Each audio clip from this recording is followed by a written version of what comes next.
I had to do the sales, I had to do the hiring, I had to do the people management, I had to do the finance, I had to do the cap raising. It was all these things fell to me. I've been speaking to a handful of founders recently, and I say that being a founder isn't about knowing everything. It's about making very quick decisions when you're presented with new information. And that's fundamentally it. I've got this new data point that I didn't have before. What's the new decision, or what's the decision on the back of that I'm making, that I'm then going to head off in this other direction?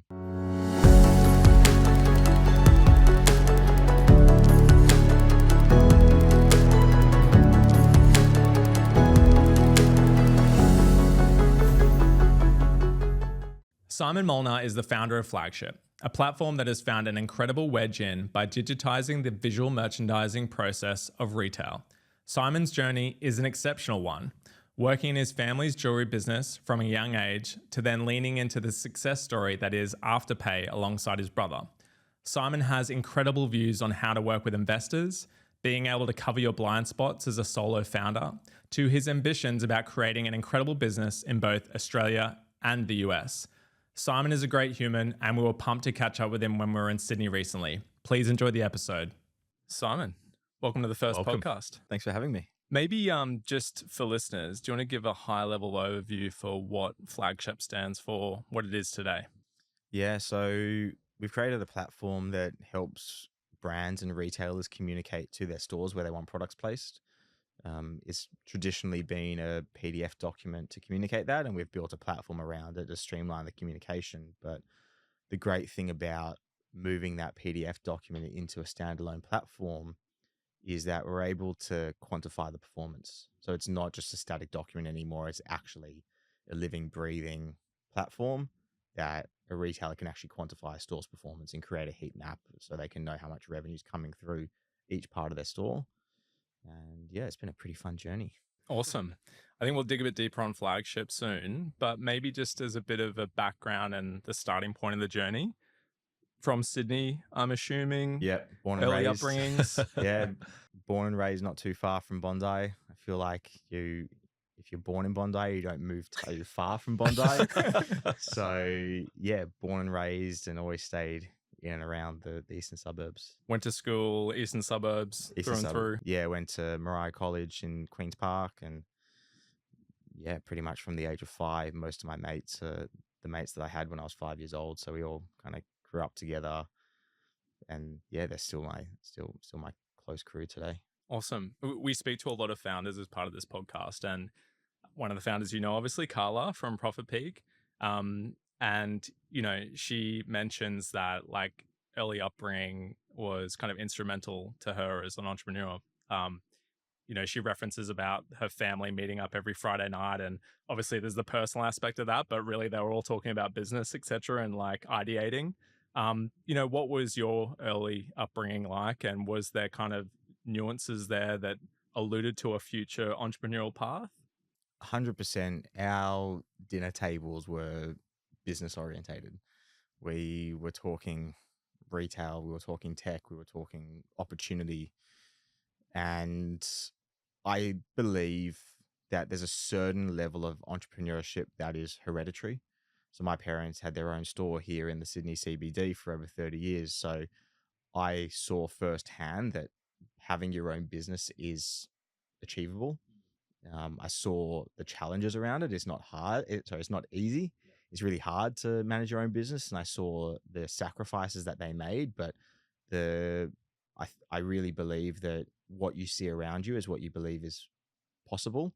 And I grew up seeing that running a business is possible. And I think one of the fortunate things about, I guess, growing up in the Jewish community is you see that there are other people around you that also have achieved at the highest level, and it really kind of shows that there is that bigger opportunity.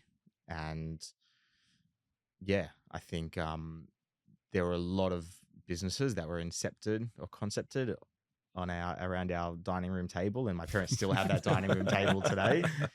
Probably a little bit less ideation and a bit more family talk now. I think everyone's gotten a bit tired of talking shop, but it's still the family dining room table. And so as you got to the end of high school, what were you thinking? Was it that I'm going to go into university and I'm just going to do the traditional path? Or was there already that entrepreneurial spark where you wanted to think about engineering and kind of go into something more execution based early on? Yeah, I hated the thought of going into uni. I finished school and I said I just did just fundamentally didn't want to go to uni. I was What in was the parent view of that at that time? My parents have always been very supportive. Right. So very supportive.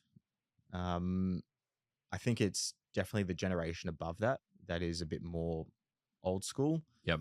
My parents saw the value in having that piece of paper. So they tried to push me to kind of go down that path, but we kind of negotiated that I'll take the first 12 months off. But when I got towards the end of year 12, I had this idea in my head that I wanted to build or create iPhone apps specific for sporting teams. Right. So it was the early-ish stage, was probably like the first couple of years into the iPhone. Yep. And I saw this opportunity to actually create team-specific sporting iPhone apps, specifically for NRL teams. And I was fortunate that we knew or were friendly with Todd Greenberg, who was the Bulldogs CEO at the time, and I caught up with him and kind of told him about what I was doing, and it seemed like there could have been a possibility. But when I got towards the end of year 12, I was just counting down for HSC to finish because I just wanted to get on with my life. I wanted to get into the workforce. I wanted to start working, and uni was the last thought that I had. My mum kept my school uniform because she thought I would have to repeat year 12 because that's how much work she perceived that I did. A lot of confidence there, yeah. and I was just fortunate that I had really great teachers that really taught well. So I didn't have to study as much. But when I finished school, before I'd gotten my HSC results, my dad was actually chatting with Dave Shane from OIF. At the time, he was at a company called Macromatics. And my dad asked Dave if there were any opportunities for me to go work there. So I caught up with him and he gave me an opportunity at 17 years old to go work there. So I would have finished my last exam would have been early October. And by early November, I was in working as a software engineer at a pretty kind of successful company, and I was still 17, so they'd all be going to the pub for lunch and someone would have to be my legal guardian. And it would be a Friday and everyone would be drinking whiskey, or they'd be stopping at the bottle store and I would have to stand outside while they all went in and bought their alcohol. And I just started learning so much on the job, and I didn't want to, it kind of got time when most of my friends were heading off on their gap year, or deciding to go off on a gap year, and when people were starting to enroll in university.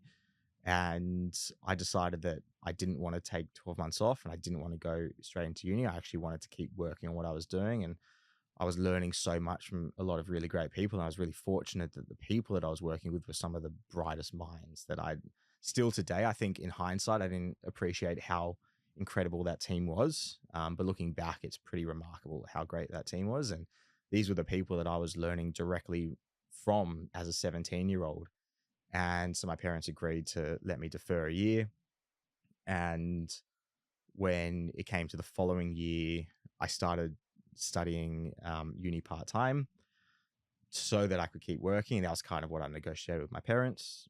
But the problem with uni part-time is it's not 2 days in 2 straight blocks. Yeah. It's half an hour here, an hour there, 3 hours there. And it became so distracting that I couldn't there was no way I could work or do my uni. It was kind of like both were distracting each other. And as far as I felt like I'd built myself over the last 12 months, I felt like I was going backwards because I couldn't be given any tasks to work on. And a little bit of kind of a funny story. So again, everything's about negotiating, but I negotiated with my parents to move towards studying online.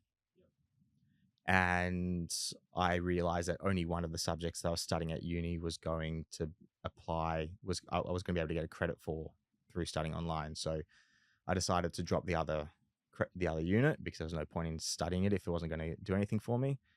And I won't name the uni, but I spoke to one of the educators at the uni, and I said I want to drop down to one subject. And when she asked why, I said it's because I'm working, and it's becoming a bit distracting. I want to just focus on my work. And she turned around to me and she said, maybe you should pull out and come back when you learn to manage your time better.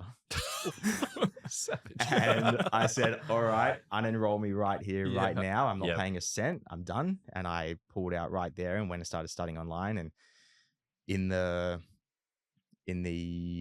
first 3 subjects, I learned what I learned in the first 2 weeks on the job. And I kind of slogged that for a couple of years, doing a handful of units, and then eventually turned around to my mum and I'm like, this just is pointless. And then we agreed to pull up stumps. Looking back now, and I think I know the answer to this, but, do you regret not having that university experience? You feel like, we talk a lot about the law of compounding, right? And the earlier you get on with something and actually just expand the horizons, often if that ends up being successful and you have these formative experiences working where you did, that ends up paying so much dividend later on, right?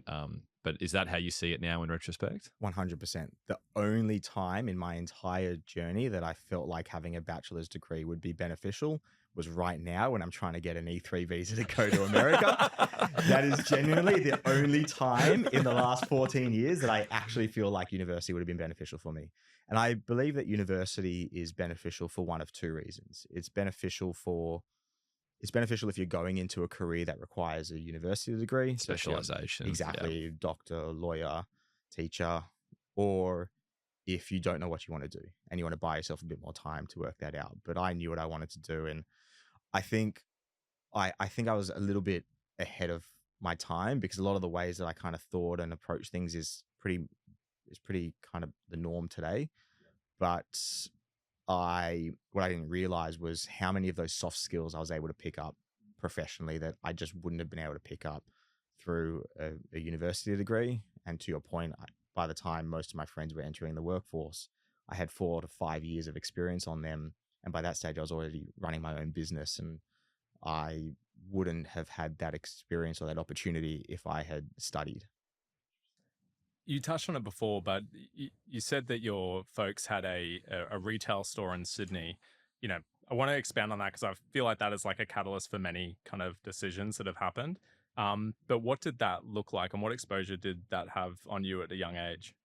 Yeah, a lot. I mean, our home was full of jewelry, always just product coming in, coming out. My dad was sitting on his laptop, crunching numbers. I didn't fully understand what it all meant, but I saw that that's what was happening.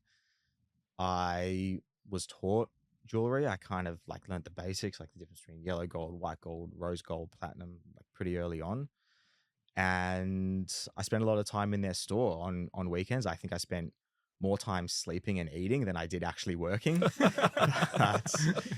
but I got to have that exposure, and I think the main exposure that I got was selling Pandora. So Pandora at the time was a pretty hot brand. It was fast growing. Everyone was wearing it. Everyone was buying it. And my parents were a stockist, and they had this Pandora box. And I would go into the store and I would stand at this Pandora box because it was the easiest thing to sell. And people would come in, I'd show them the charms, they'd pick 3 charms and walk out, and I'd run the till. And I felt like a king because I was driving all these sales.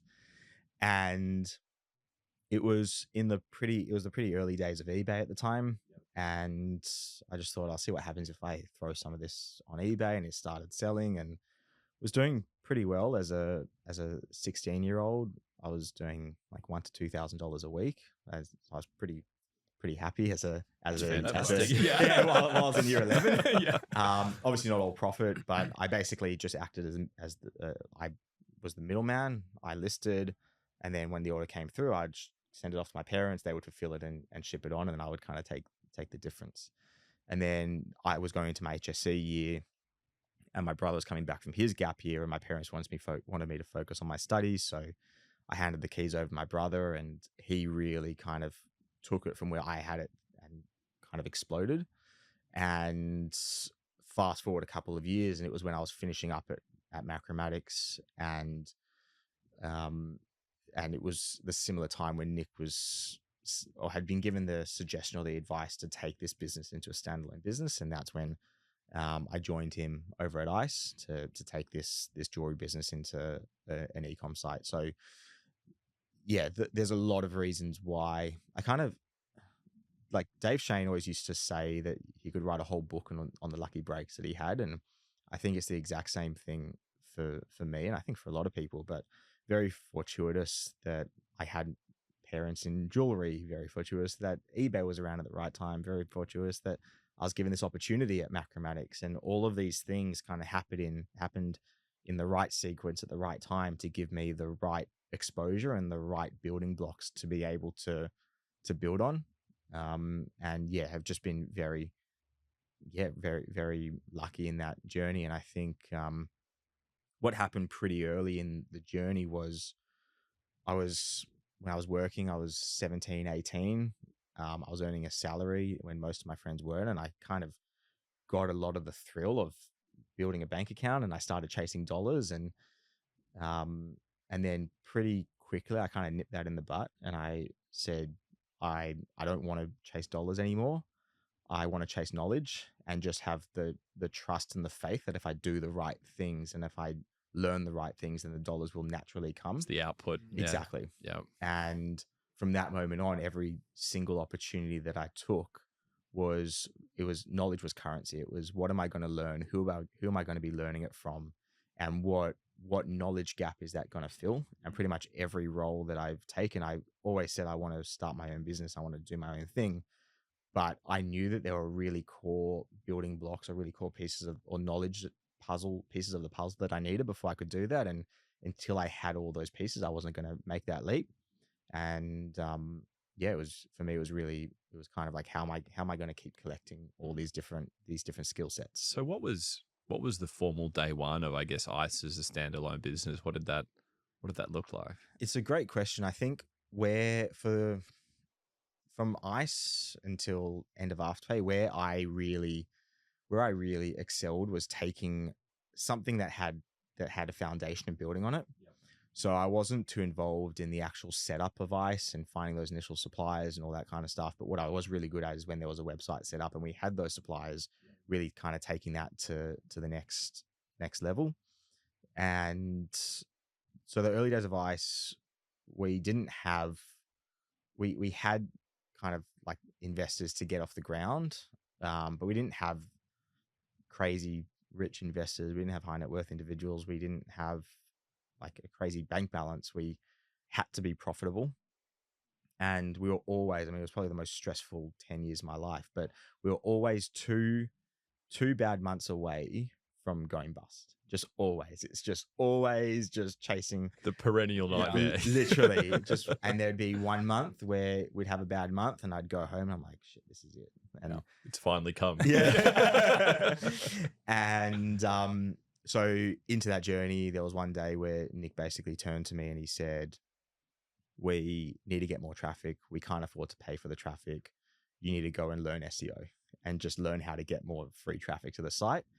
And I found a YouTube series. It was some guy in Joondalup who basically was like I think it was a 5-episode series. And for a week, I was just dialed into SEO and just spent a week learning everything that I could learn about it. And I picked one page and I'm like, I'm just going to try and make this one page rank on Google. And if I can do this one page, then I can go and do the same thing for other pages. So I'd implement something and I would see that we'd jump 2 or 3 spots, and implement something else and jump a few more spots. And then got to the point where I felt like I'd implemented everything I needed. And then we ended up kind of ranking at the top of Google for it. I said, okay, now I can take this and apply it to everything else. And I ended up rolling out this really comprehensive SEO strategy where only 20% of our traffic was actually landing on the homepage. 80% of our traffic was landing on the page that we wanted people to land on. And because they landed deeper in the funnel, they converted at a far higher rate. And I ended up kind of building this semi-automated way to be able to create a new page on our website, and it would automatically be optimized for Google. And products would automatically be added to it. They would automatically be ranked. If we added new products, they would automatically get added to those pages. So it was built in a very scalable way. And I kind of said, there's no search term is too small for me. If there's 50 people a month searching for it, I'll build a page for it. I'll do it. And those pages end up performing really well. Yeah, it was, I essentially, in the end, I ended up automating myself out of a job because any new product would come to us from suppliers, auto added, auto ranked, auto categorized. And then all I needed was my mum doing customer success, my warehouse manager shipping orders, and and that was it. So I freed up my time, and that's kind of when I had a bit more time to go over and join Afterpay, because by that stage Nick had kind of gone off and kickstarted that. Maybe just touching back on that ice for a second. And I love asking this question to founders, because if you take again like a Carla from Profit Peak, she founded something with obviously her husband. If you take like a Go One, they all met in school, right? Obviously, you and your brother are partnering up on ice. What was that like? I think I can count. I think I can pick one time where we kind of butted heads. I think everything else from that, apart from that, we were really complementary to each other. We had a very complementary skill set. So he was able to see the bigger picture, and he could come and see kind of a bigger picture problem. He could come to me and say, "This is what we need to do." We'd kind of ideate together in the middle, land on a solution, and then I would go and execute. So we kind of just kept going through that process where he would raise an opportunity or a problem, I'd work out a solution, then go and execute. So we kind of worked really well. We had our own lanes, and we didn't never really kind of crossed into each other's lanes too much. So we worked pretty well, and I think like fortunate that he's my older brother. So there was always that kind of him leading the way, but he was always the entrepreneur. He always had that entrepreneurial way of thinking. So in the couple of years that I was working with him before he went off to Afterpay, there were a lot of like kind of coming back to that knowledge is currency. There were a lot of things that I learned from him in that process. And there were a lot of times when, especially when he kind of went off, where I would say, should I do this? And he would say to me, just make a call. And then I'd go to him with something else and say, just make a call. And it was those times where I'd have to make a call, and I would either see this worked or it didn't work, and I would focus on and do the things that worked again. But it also showed me that by making a call, the world's not going to catch on fire, and that is not going to be the end of the world if I make the wrong call. So I think that was really kind of that catalyst for me to be able to start to make decisions and back those decisions and see what works and what doesn't work. And I think that really shaped me for kind of the rest of my career.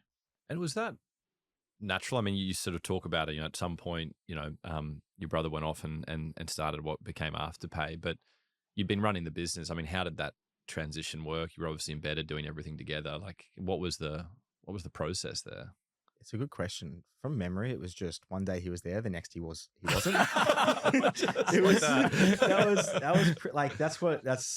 I'm sure there was more to it, but that's kind of what it in hindsight, kind of what it felt like. I think there was always that kind of succession plan in place. I think it was only a couple of years into Afterpay. I'm like, hold on a second, I'm running ice. Wait a second. Where's my brother? Yeah, I'm doing this by myself. It took a bit of time for me to actually realize that, and again, give me that confidence that I've actually been doing this for. It was kind of like when the training wheels come off and someone's holding you from behind, and you look back and they're not actually there. It was a little bit like that. But yeah, it was just. I was also very fortunate. I had a really good business partner who was one of the original investors, and he was one of the largest jewelry wholesalers in the country, and we worked out of their warehouse, out of their office, and he was kind of that sounding board. So I'd go to him, and he kind of stepped in as kind of the pseudo Nick, I guess.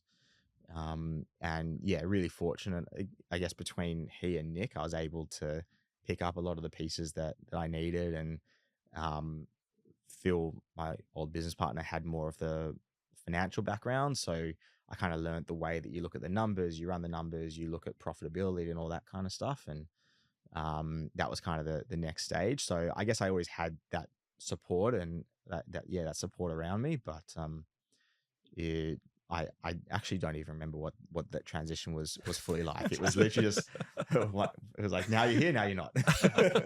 And how long were you at Afterpay for, and what were you kind of focused on there before you had the aha moment and was like, I need to do my own thing? Once I had automated myself out of a job at ICE, I remember we were at the Online Retailer Awards in Sydney, and I was there with the Afterpay team, and I was cornered by a couple of the Afterpay team, Anthony, the legal counsel at the time, and someone else, and basically saying like, come join us at Afterpay. And I was very I guess it was probably an ego thing, but I wasn't ready to follow my brother again. I think I'd followed him to ICE and I wasn't ready to make that leap into his new thing straight away. And I also kind of felt it was still the early days of Afterpay. And I think I felt like it was a little bit of throwing all of our eggs into one basket. Like if I'm stepping away from ICE, which is ticking along nicely, and then I go and jump in, and we're both, it's like kind of like if we're both in this ship, if this ship sinks, we're both in it. So there's a little bit of, I guess, hedging my bets there, but also that I just wasn't ready to make that leap. And I can't remember how it happened, but I was speaking to a founder of another company, telling her about what I was doing, and she had her own startup and she wanted me to come work there. And I was pretty hesitant about doing it, but she was very adamant, very persistent that she wanted me to come there. And I asked her about what the role was going to be, and it was going to be a digital marketing role. And I had zero digital marketing experience whatsoever. And marketing for me was one of those core knowledge pillars that I knew that I would need to have that I didn't currently have before I could start my own business. And the person that I would be working with was going to be the digital marketer who launched Netflix into Australia. So he was like, it was just me and him in the team. And he taught me everything I know today about digital marketing. And the really fortunate position was I was there 2 days a week while at ICE 3 days a week, kind of still doing ICE while I was there, but 3 dedicated days to ICE. And I could take all of my learnings from what I learned with him at that company, apply it to ICE, and similar to what I did from an SEO perspective, did it from a digital marketing perspective, and I would try something and see if it worked. And then great, it did. Now I'm going to go do something similar, and started to build that knowledge base that way. And then got to the point where I was an Eastern Suburbs boy. I was going out to Chatswood every day, and I realized that I actually didn't need to be in the office every day. I could actually run ICE from anywhere. And Afterpay now had an office in Surrey Hills. So I said, Surrey Hills is much closer. I'm just going to go work from there. And I got a desk and I was sitting next to the marketing team. And I heard them talking about something. I can't remember what it was, but I said, have you considered doing X, Y, and Z from a digital perspective? And they said, well, that sounds great, but we don't know how to execute on that. I'm like, great, okay, I'll go and jump in and do it. And I got to the point where I was running all of the digital marketing ads for Afterpay. And then I would kind of want to advertise to a certain customer cohort, and I would say, who do I get the data from? And they're like, we don't know. It's someone down in Melbourne, because Afterpay and Touch were separate. So I said, okay, well, let me get database access. So then I became the only person in Sydney with database access, and the only person in Sydney. Become very valuable. And so I'll dive into the database, analyze our customers, build an ad, run an ad, quantified, and do everything between and after. And I would also use data to help guide the sales team. So it was before the whole Cambridge Analytica thing where Facebook got put under the microscope, and you used to be able to run some pretty cool, like aggregated, anonymized analytics about a customer base. And I was able to know, based on our first 100,000 customers, which brands were they most interested in. And I would go down that list and say, okay, well, of the top 10, we don't have these 3. So we should go and target these 3, because if we get them, we know our customers are going to have a good experience. And then once we sign that customer, the new customer that we'd sign, I then go and run that analytics. And it kind of became this process where it became a little bit more targeted in sales. It was, let's work out who to go after. And I think I was doing that for 12 months pro bono.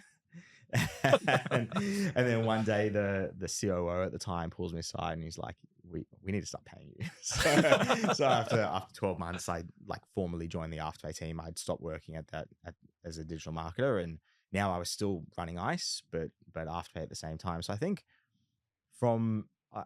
I've always kind of had these little side hustles there, or multiple roles at the same time. There was a period of time where I was trying to help real estate agents get more prospective buyers through a listing, through digital marketing, and all these little things. I mean, none of them stuck, but they all gave me that little taste of what works, what doesn't work, how do you sell. One of the things that I learned about data is a sell.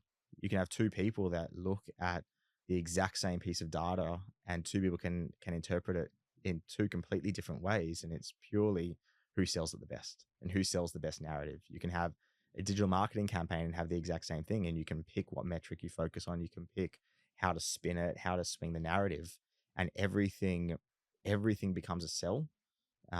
So yeah, I think a combination of all of these different, the data, the digital marketing, retail, ecom, SEO, everything kind of gave me those building blocks to be able to eventually sit in front of a retailer from a flagship perspective and know, okay, based on this person's background, what is the thing that's going to get cut through to them?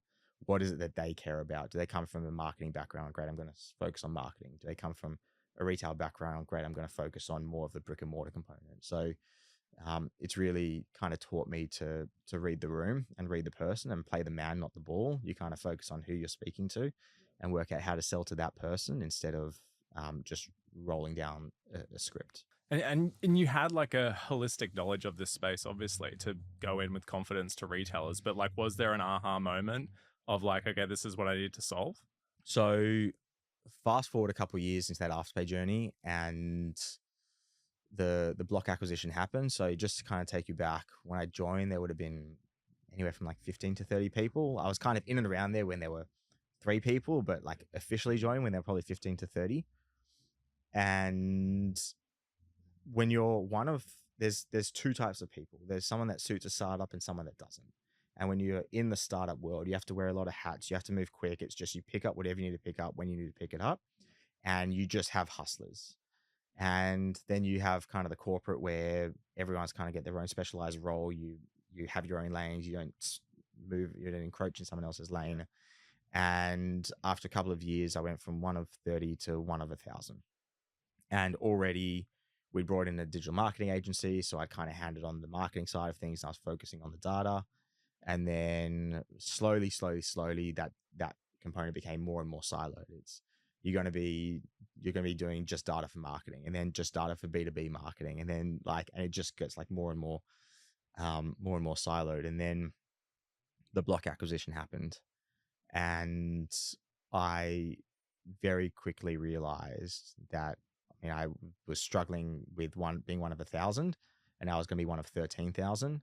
And I very quickly realized that no one person was going to have the same level of impact that they once upon a time had. And I wasn't prepared to be, I've never been prepared to be a cog in a machine. I need to be able to have influence. I need to be able to see the results of my work. And rewind a number of years, and I was, after Macromatics, I was offered a job at KPMG. And KPMG to me was the company that I could join that would replace my uni degree. I'll take this role because it means that on a piece of paper, on a CV, they're not going to care that I don't have a degree. I worked at KPMG, and I got to the final meeting. They offered me the role, and I just couldn't fathom or stomach the thought of wearing a suit and commuting into the city every day. I was like, this just is not me. I want to go to Chatswood. yeah. At the time it was Paddington. It was a little bit better. It was like, it's funny. My first job was Double Bay. It was like a 5-minute drive to work. The next job was Paddington, and then suddenly I got shipped out to Chatswood. It's just like it slowly moved further and further away. So when that acquisition happened, and I realized I was about to be a cog in a machine again, it was time for me to pull up stumps. It coincided with like my wife kind of falling pregnant and coming towards the end of her pregnancy. And in that time, again, I've just, I've always learned how to work smart, not hard. So I can be very efficient with my time. I basically had 2 full-time jobs, and I still felt like I had time to spare. I just worked out how to get the absolute most out of technology to streamline a lot of what I needed to do. And I sat down, we were at an online retailer conference, and I bumped into the founder of Venroy.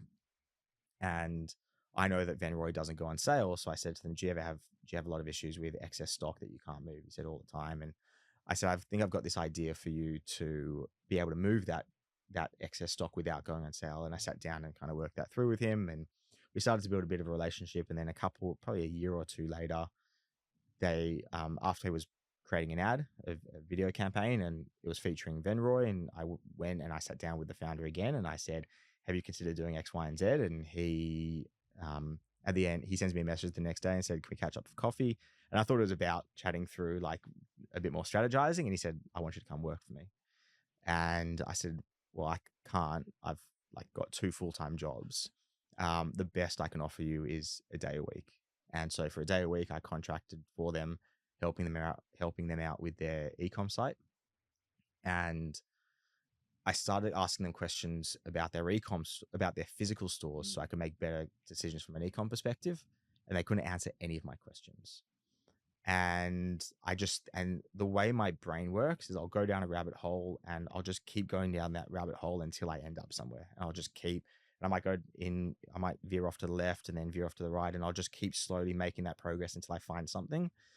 And I ended up landing on this idea of creating a smart coat hanger where you basically, instead of it being just this piece of wood or piece of plastic, you actually put some intelligence into it and you can track that hanger throughout a store.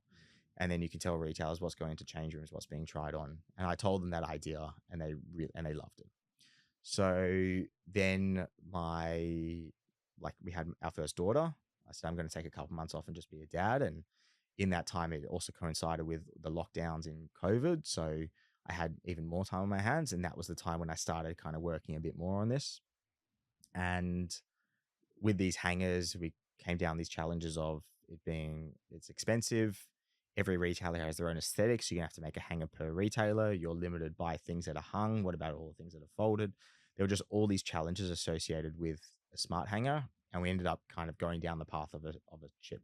Yeah. And it was kind of, I'd say it was like a little bit of it's not the way that products should be built. And that's what I've learned over the last 12 months is how to actually learn from a retailer or a prospective customer what they will and won't pay for and what is a good and bad idea. And I just kind of took this, I guess, like positive bias of the interest that I was getting that there's opportunity here. And again, coming back to kind of those lucky opportunities, Afterpay was opening a concept store where they were taking out a space in Chats with Chase and they were enabling pure play brands to come in and test the waters of being in store. And it was meant to be like this store of tomorrow with all this technology, but there's not a lot of technology for brick and mortar retail. I told them about what I was doing and they were like, great, let's put this tech into the store. So launched the tech into the store, got a whole lot of publicity out of it, managed to raise some capital on the back of it, and spent the next 12 months working on this hardware product that ended up going nowhere. And I ended up having a call I now got to the point where I believed we'd had enough proof of concepts. We were live in a handful of stores. It took a long time to get into those stores, but we were live in a handful of stores, seeing some positive feedback. And to me, it was like, okay, let's raise some more capital. And it's kind of like, like on TV where you see like the montage of like doors being slammed in the face. It was like that, where it was like just door after door being slammed in the face because no one wanted to invest in this hardware product. And and then I started to realize that, okay, maybe there's not actually something here. The sales lead time is long. It's expensive. It's very hard to test. A lot of these barriers that I didn't have solutions to overcome. And then I ended up having a call with Georgie Turner from Tidal. And she took one look at my cash flow forecast and she said, you're going to dilute yourself down to next to nothing. You're going to have to keep raising capital. These are long sales lead times. Work out how to do what you're doing with software only. And I was like, you're crazy.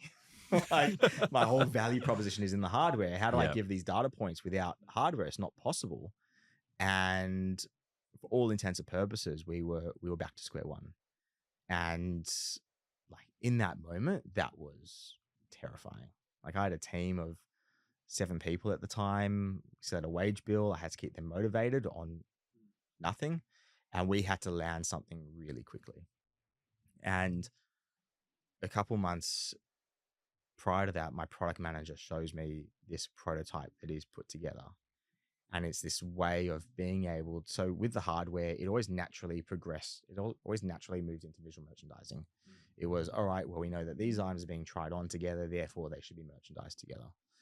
And he showed me this prototype in Figma of a way to be able to communicate that and enable that without the hardware. And this was even before the conversation with Georgie. And I remember we had 3 ideas on a whiteboard, and the whole team was really focused on these 2 ideas. And I was like, no, I want to focus on this visual merchandising thing. I really think there's something in it.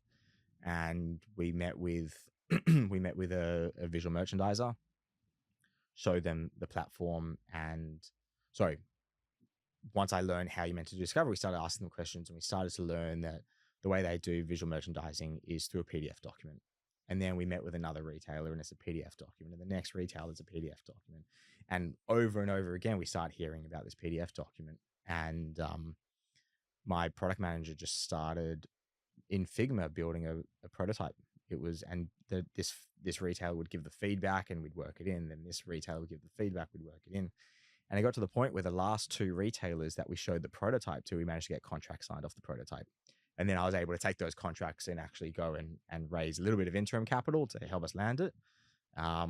But yeah, it was I think the question was, when was that aha moment? And this is kind of like, we've just gone from aha moment all the way through to holy shit and back again. Yeah. But it was, it was a pretty wild journey to kind of get from A to B. Yeah, interesting. And how does that product technically work today, or what does that look like? So we essentially create a digital twin of every store. So every store has its own layout, its own fixtures, its own product placement, and then every store receives their own store's layout. So to kind of come back to the way that visual merchandising is traditionally done, you'll have someone at head office producing a PDF document that's being emailed out. These stores are receiving in some cases 60 to 80 to 100 page PDF documents that they're trying to read and interpret. And then they'll go and execute. They'll take photos. They'll send this. Some will WhatsApp. Some will use Teams. Some will email. Some will use Dropbox. So you've got all these photos in all different places that never get looked at. And then you have someone who's basically trying to manage that. But often they're just kind of moving on to the next PDF document they're creating. So what we did was we tried to bring all of that into one place. So you create the directive in our platform. You communicate in our platform, and the stores is still taking photos, but that's being done in the platform so that the visual merchandiser can jump in and review in the platform. So it's not rocket science what we're doing, but I would say it's pretty close to rocket science in terms of how we're doing it. Like I'd say that's the complexity. And I speak to a lot of people and they say, why hasn't this been done before? And the reason being is that for over 50 years, this has been the way that retailers have done it. There was a retailer I spoke to recently who said that before computers and PDF documents, someone would take a photo of their store. They would like FedEx it to head office. FedEx would like actually mark it up and then FedEx it back to the store with the changes to make. And that seems efficient. Yeah. And that's where like the process kind of started. And so this, because there has been no platform for the lifetime of retail, every retailer has created a process that works for them. And they've just, based on the way that they work, based on the way they operate, they've kind of reverse fit this process that works for them. And as a result, no 2 retailers have the exact same process. So we've had to create a platform that is hyper targeted enough that it solves for retail, but it's adaptable enough that it can work for all different retailers of different sizes, different processes, which has been the really challenging thing. And I'm very fortunate. I've got a very strong product team, very strong engineering team who are able to listen to our retailers and build quickly. But there are hundreds of features, and some big, some micro, that no one would even exist, that have been built into the platform. And I really believe if any one of those features didn't exist, the platform wouldn't work. And it's really just a nature of having a team that listens to customers, that understands their challenges and works with them. And my product manager, he's now my chief product officer, has really trained me in how to approach product and how to approach sales and how to approach a feature roadmap, and to be done in a way where we know, like I know that whatever feature we're building at any moment in time is the right feature that we need to be building at that moment in time. nothing's going to be done too late or too soon. And if there's a deadline that we need to hit, even just now, there was a pretty tight deadline we needed to hit for a retailer that was kicking off, and the team just worked day and night to get it done. So, yeah, it's pretty. Yeah, we've just really listened to our brands in terms of getting the product to where it is. Let's shift gears. So you're a solo founder, and prior experience had been with someone close like your brother. I mean, how's that been? One, the journey you just described, right, where you've sort of had the highs of starting and then sort of the lows of figuring out, hey, this might not scale. How's that journey been solo? And looking back now with where you are, do you wish you had started it with someone, or are you very happy and comfortable with where it's gone? So in the course of my career, I've always found mentors to lean on, and pretty early on, that was Dave Shane. And I was also really fortunate. There was a guy that worked at Macromatics as well, and he was taking Macromatics to the UK and the US, a guy called Ronnie Kessler, who also was a mentor throughout my career. And he ended up kind of coming full circle and joining us. And I guess in this journey, I've kind of created pseudo co-founders. It's people to lean on. So Ronnie, when he came on, was a sounding board. My product manager became a sounding board for certain things, engineers for certain things. Like everyone in this journey has kind of become a sounding board in different circumstances, and founders became sounding boards. It was kind of like who can I lean on for different things. So you found the mechanisms that otherwise a co-founder might offer in just a different way. Exactly. Yeah, interesting. I originally started with a co-founder. He came from a hardware background and I had a hardware product. So it made sense. And then once we moved to software, that kind of fell by the wayside. So then I kind of stripped that back out. And I was pretty fortunate that I got to see Nick and Anthony and their partnership and relationship at Afterpay. And they were wholeheartedly 50-50. Like there was no scenario or no instance where one carried their weight more than the other. And I got to see what co-founders bring to the table. And I knew that if someone wasn't bringing that level of intent and value to the table, it just wasn't going to work. And one of the, like, there've been times where it's been super lonely and I've had to make key decisions by myself. Some of those decisions have been right. Some of those decisions have been wrong. Some things I just fundamentally got wrong, and I had to put the pieces back together afterwards. And mistakes were always going to be made, and I had no idea how a cap table worked, and I had to learn like all these things that. And one of the realizations in hindsight was Nick at Afterpay was able to focus on the sales and marketing. Anthony was able to focus on the finance and the cap raising, and they both did their jobs incredibly well, and they didn't need to step too much into each other's world. So they like, similar to how kind of Nick and I operated, like Nick and Anthony had that similar thing where they could kind of meet in the middle where they needed to, but they could focus on their domain. And I kind of had to do both. And I had to do the sales, I had to do the hiring, I had to do the people management, I had to do the finance, I had to do the cap raising. It was all these things fell to me.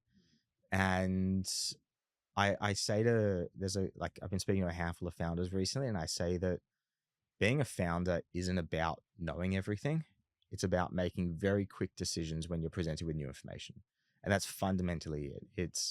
I've got this new data point that I didn't have before. What's the new decision, or what's the decision on the back of that I'm making, that I'm then going to head off in this other direction? And just learning as it comes. I didn't know how cap tables worked. I didn't know how dilution worked, or shares worked, or options worked, or any of these things worked. And a lot of them I got wrong, and I had to fix retrospectively, but I just did. And I think the way that I deal with like stress or unknown is I just do. Like I just figure it. Like I just know that I'll figure it out. And if I don't know, and I'll find the right person to put around me to teach me as well. I've got Joe Baker, who was our chair at ICE, and she then stepped in as our co-sec at Flagship, and was able to kind of teach me a lot of these things, and has really kind of, I guess, guided me on the journey in terms of what needs to be done and how different things work and how to make sure we're compliant and these things I just had never done before. Yeah, it was pretty crazy. Me and you have kind of caught up a few times now, and we've nerded out on Flagship itself. Probably me more so nerded out, but it's such a wedge building into visual merchandising and having an abundance of store level data. That's super interesting. But there's a lot of adjacencies that you can then start to leverage from there. And, it could go into inventory planning, it can go into marketing, etc. How do you kind of think through that or prioritize that over the next few years? Yeah, I I spent a lot of time speaking to my product manager, my product officer. I think the biggest juggle is always having the finger on the pulse of the now, having the finger on the pulse on the next, and having the finger on the pulse on the later. Kind of knowing, and I've got this Google sheet. So back 5 years ago, I had this Google sheet with every business idea I had. I just threw it on there, and I do kind of the same thing from a future state perspective. Anytime I have these different ideas, I throw it onto this spreadsheet, and I think again, everything is I'm very fortunate that I had the Afterpay learnings, and there were a couple of key learnings out of Afterpay that I didn't realize until I started Flagship and realized why I had a lot of hurdles at Flagship, and also understood better why Afterpay had the success that it had around time to value. So Afterpay, as soon as you switch it on, you can see the value. There's no risk to the customer, so they can put a payment method on. If they don't use it, they don't pay for it. They get to take a clip of the ticket, so the revenue opportunity is quite substantial. You don't have to invoice because you're settling with the retailer. You just hold your clip. You have the flywheel approach. So retailer gets customer, customer gets retailer, and you have that flywheel. It's applicable to more than just retail. So there were a lot of kind of learnings, and a lot of what I try and do when I'm looking at kind of 5 or more years ahead, it's what bucket of those does this sit into? Does it create the flywheel? Does it let me take a clip of transaction? Does it reduce the risk of onboarding? Does it increase time to value? It's what are those levers that I'm trying to achieve? And every single idea has kind of, I guess, a score in one of those buckets. And that's how I kind of identify what that next opportunity is, because there's so many different directions we can go in, but fundamentally it's just about listening to our customers. Got it. And then if you do project out, 5-10 years from now, what does Flagship look like? Your best guess? I've kind of got like different stages of goals. It's Yeah. like a now goal, a next goal, later goal. And they're not monetary goals, they're momentary goals. And my goal now is I want to build a platform that adds enough value to retailers that they can pull it up in their weekly trade meetings. Like that's goal number 1, because if we're providing a platform that's adding enough value that they're pulling up in weekly trade meetings, there's clearly something we're doing right. And there's a couple kind of interim goals, but goal at the 10-year mark is to be this central platform for brick and mortar retail. So similar to how visual merchandising has just built a platform around, a process around visual merchandising, a lot of the other functions of retail have created processes around their functions. And things are being done in spreadsheets, in PowerPoints, in the same way that visual merchandising is being done. Some of those aspects are far more complicated than others. So some things it's about finding the right partner to work with, and in a perfect world we can act as kind of that base layer that someone can layer on top of, similar to, I guess, a Shopify, where you've kind of got different players plugging in and enhancing the product. But at a minimum, I mean, if you look at 2 retailers today, any 2 retailers, they're like snowflakes. It's very unlikely that any 2 retailers are going to have the exact same process, which is pretty wild, because if you are a software engineer at Canva and you go and join Atlassian, you're going to be using the same technology, the same process, the same infrastructure. You're going to be stack, right? Exactly. Yeah. You're going to be doing retros. You're going to be doing sprints. You're going to have that same, like, yes, the code base is different, but the way you operate is going to be very similar. And retail fundamentally doesn't work that way.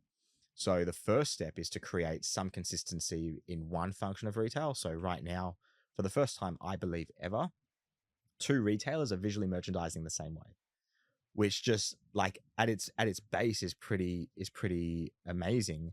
but it's how many of those other consistencies can we create around the ways that retailers operate, so that the brand itself, sure, that's the code base, but when you have a, a planner or a merchandiser or a buyer that goes from one brand to another, how can they go from that brand to the next brand and know that they're coming into the same tools, the same stack, the same processes? I think that's the bigger picture goal or vision that I have.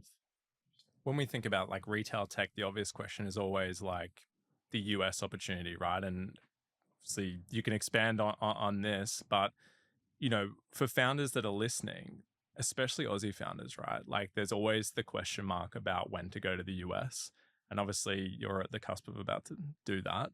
How did you think through that with Flagship? Was there an inflection point where you're like, I must go? There was a pull? Yeah. It's really hard. I mean, when I speak to a lot of people who know the connection to Afterpay and their founders, I say, don't look at the Afterpay journey. It's not normal. It's not going to be applicable to you. It's not applicable to me. It's not applicable to 99.9% of businesses out there. Don't try and replicate that, because you can't replicate it. There's just so many things that they had go their way. And when I think personally, it's somewhat similar. I I had access to Dave Shane, who was able to guide me in a lot of different ways. I had access to Loz Schwartz from OIF, who was able to look at the term sheet I got and redline it all and tell me where I can and can't negotiate. And there were all these people that I kind of had, and I don't take it for granted, but these, I guess, like cheat codes I had access to. So it's a bit hard for me to say to a founder, do X, Y, and Z, because I did it, but I had access to Afterpay's first sales hire in the US. I was able to bring him on pretty early on, and he was able to find a couple of deals without me even being there, but it was the right person. I know that a lot of companies can hire the wrong person and spend a lot of money going to market in a new market. I would say the penny drop moment for me, and I mean, I hope he doesn't mind me saying it, but I think the penny drop moment for me when I was speaking to my brother 2 years ago, and I turned around to him and I said, I've got this crazy idea of attacking the US at the same time as Australia. Instead of getting Australia right and then going to the US, just going straight to the US. And he turns around to me and looked me in the eye and said, if I'd gone straight to the US, we would have been a $100 billion company, not a $39 billion company. So that's all the validation that I need. But that doesn't work for everyone. I'm in a different scenario that enables, or a different life situation that enables me to do that. I would say do it when the risks are lower. My risks are high because I have a family, but lower because it's a young family. I would say everything for me is test everything in the lowest risk way possible. So when we were like, when we're doing hardware, it's like, I'm just going to stand there with a people counter and just count the number of people walking into a store and count the number of people that are going into and picking things up and all those kinds of things, and present that data to retailers and see if this is valuable to them. With the visual merchandising, we built a prototype. We were able to do it in a way that required no engineering effort whatsoever, and we could see the value in it. It's work out the lowest risk way to test there's an opportunity. I think for any new founder, my recommendation, and business owners are going to hate me for saying this, but my recommendation is to start the business on your current employee's dime. Like, start working on, don't make the leap into something when you don't have a salary. Like, for me, I was still at Afterpay when I was ideating this, and it was only when I felt like there was actually something there that I made the full leap. But I was able to do that with a little bit of traction behind me. I was able to get the funding. But if I was doing that with no salary from the start, everyone kind of talks about this hockey stick moment. No one talks about the pre-hockey stick moment. No one talks about how many years it took to get to that moment in time. How many years did it take until you were that overnight success? And again, like I say, don't look at Afterpay because it's not normal, but everyone else, there's that time in that lead up. And even from a US perspective, and any new market we go into, the way that I look at any new market is, I'm going to find a lower risk option, try and find someone who's young and hungry and keen to work for equity and doesn't have a family and doesn't have that life pressure put on them, and try and see if they can find opportunities or indications of opportunities, or go yourself. I mean, I've done that many trips to the US and met with that many people just to show that there's something there. So I wouldn't have gone to the States without some kind of leading indicator that there's an opportunity there. But I think it's about trying to work out what is the lowest risk way, the lowest effort, the lowest investment required in order to test a new market, a new feature, a new opportunity. Because often there is a way to get that indication. Maybe just one question finally on fundraising, and that is, you referenced before all the doors in your face. And then I feel like there is a bit of a stigma in some ways, potentially with like retail tech. How do you think through like those early decisions around bringing the right people onto your cap table and bringing the right people on that journey, especially like, we hear all the stories of like this AI company got these incredible, investors, whether it's strategic angels, whether it's institutional. But how do you think through it from that early stage? Yeah. So again, very fortunate. I had an early conversation with Dave Shane, and one of the things that he said to me was that it's easier to get a divorce than it is to get someone off your cap table. So he said, every single person that hits your cap table, make sure you are happy to be connected to them for life. So every single person that invested, it wasn't just, I'm not just taking money, I'm taking money with a purpose. First of all, what's the value that you're going to bring? So our initial angels, I put them into one of 4 buckets. It's, do you sit in the retail bucket where you can open doors to retailers? Yeah. Do you sit in the finance bucket where you can help me understand the finances? Do you sit in the tech bucket so my engineers have a resource? Or do you sit in the business management bucket and you can help guide me from a business perspective? So every investor that we took in that early stage, apart from kind of friends and family, but beyond that, was what's the value that's coming with the money? And outside of that, it was so first of all, I never said no to a VC meeting. Never. Any meeting that came inbound, whether we were or weren't looking for funding, I took the meeting. And what ended up happening was my relationship with Tidal, who led our last round, was an 18-month relationship that was built. It wasn't, we weren't speaking to them when we had a deck and we knew how much we were raising, we knew our terms. We were actually speaking to them well before that, when we still had a hardware product. But through those conversations, you build a relationship, you build that mutual trust. And I think that trust is the most important thing. It's trust that they can help from a business perspective, but also, do they pass the pub test? And would I be happy to go and get a beer on a Thursday night with this team? And for all of our investors, that answer is wholeheartedly yes. Like, I would there's not a single person at our cap table that I wouldn't be happy with hanging out, would be happy to hang out with on a Saturday night. So I think for any founders that are looking to raise capital, I think the feedback or the suggestion is, or the advice is, if you're having a first conversation when you're trying to raise capital, it's too late. I think you've lost the battle, you've lost the war. You're having a conversation from a position of weakness. You want to, like, some of a lot of the funds we're speaking to now in the US, I started speaking to them 18 months ago, and that's 18 months of building a relationship. There was a fund in the US that only comes in at like Series B onwards, and I was transparent. I said, I know we're too early for you. And she turned around to me and she said, I'm aware of that, but if I meet with you once, we have a moment in time. I meet with you twice, we have a gradient. I meet with you 3 times, we have a curve. So the more you're able to meet with someone, and this is where I kind of say to people, where we were when Tidal led our round would have been below where Tidal would normally have invested. But because they were able to see our trajectory and the path to get there, it gave them more confidence for them to invest. And I think that's kind of the key. Like, let's say you have a fund and they want $500,000 in rev $500,000 ARR before they'll invest, and you're currently at 400K or 350K, and now you're below where they would normally have a conversation, then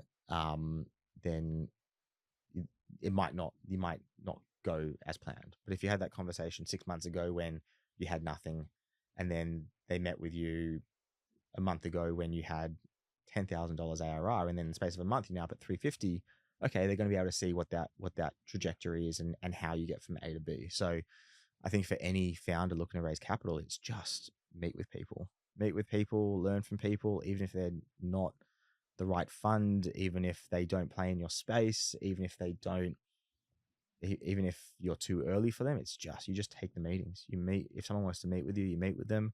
You also have no idea who knows who. Like most people that reach out to me for a meeting, I take the meeting, even if they're in a completely different industry, because I don't know, they might know the next person that knows the next person that knows the person or the visual merchandiser at this company that I want to sell into. You just never know what opportunity comes from taking that meeting. And there's a fine balance between being strict with your time and taking too many meetings. So there's obviously finding that balance, but the network and the relationship being built can really open doors and opportunities for you in the long run. Final question on the topic of advice. Is there any war stories, anything that if you think back on the journey so far that you would want to impart to founders that are thinking about starting that journey? Yeah, there's probably two things to say. One is that I think from the outside, everyone always thinks it's sunshine and rainbows. When you're in it, the number of times, I reckon once every couple of months, I go home, I call my wife, I'm like, have a whiskey ready for me. I lie on the floor and I'm like, why the fuck did I do this? It's done. It's over. My brother at Afterpay used to always refer to his whiffio moments, and they're the we're fucked, it's over moments. And again, from the outside, it's like, oh, you just had amazing trajectory. You grew like crazy. No one realizes those existential crisis moments. And so I think like the main advice is that it's not going to go to plan, and there are going to be challenges that you overcome. The other is to remember, if it was easy, everyone would be doing it. So if there weren't the challenges, then everyone would be doing it, and everyone would be a founder, and everyone would be successful. It's not easy. It's really, really hard. And I think looking back on the journey, that the hardest moment was when we went from hardware to software, and we went back to square one. We had no product, but that ended up being the greatest moment for us. And the reason being, so I played a lot of rugby growing up. Yeah, growing up, I played a lot of rugby, and every year I had a season-ending injury. And there's two things about a season-ending injury. One is I have two options. Option one is I throw in the towel and I pull up stumps and I call it quits.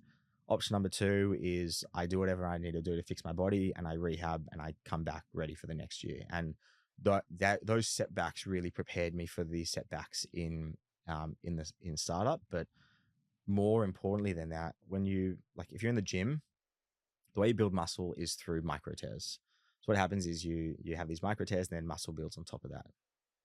And when we went through that journey from hardware to software, we ended up having those tears where it was like we've had these injuries, we've had these setbacks, now we need to get through it. And because we got through it, two things happened. One, that muscle built on top of those injuries, and the connection, that bond in the team is so much stronger. And there's no greater challenge that any company can have other than going from hardware to software. So there's nothing that we can encounter that I don't believe that we can't overcome. But more importantly, there's no challenge that can be presented that my team doesn't believe we can overcome. And we just have that muscle memory. Something happened, we know what to do, we know how to kick into gear. But the other thing that happened in that process was I saw who my leaders were. I saw when things got tough, who stepped up, where was everyone's strengths. And in that early stage, there's not a lot that can happen in order to help you see that. It was actually, for the first 18 months, we were working out of my parents' basement, and Sydney saw the craziest rain it had ever seen. And one day the office starts flooding. And I got to see in that moment as well who in the team ripped their shirt off, kicked into gear, grabbed the tubs, emptied the water, who told people where to go and pass the water. Like, it was kind of this natural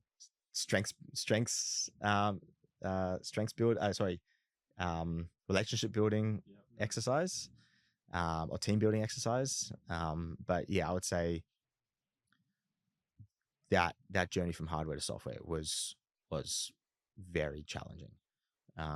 But we overcame it, and we're better because of it. And I think if I hadn't listened to the experts, if I hadn't listened to Georgie, and if I hadn't listened to investors, I would have kept going down the rabbit hole of hardware, and we would have been another statistic of a failed startup. And I listen to people that know better than me at things that I don't have as much expertise. Georgie knew more than me about fundraising and building a business. And she turned around to me. She said, "You can take this with a grain of salt, but this is what I see." And I turned around to her and I said, "You do this for a living. You've seen businesses that have succeeded. You've seen businesses that have failed. So when you tell me that there's something wrong with my cash flow forecast, I'm going to listen to what you have to say." And I think a big part of it is not being headstrong and saying, "I know better than everyone." It's actually about listening to the right people and taking their advice and implementing it in a way that sets you up for that long-term success. Simon, thanks for joining us on The First. Thanks for having me.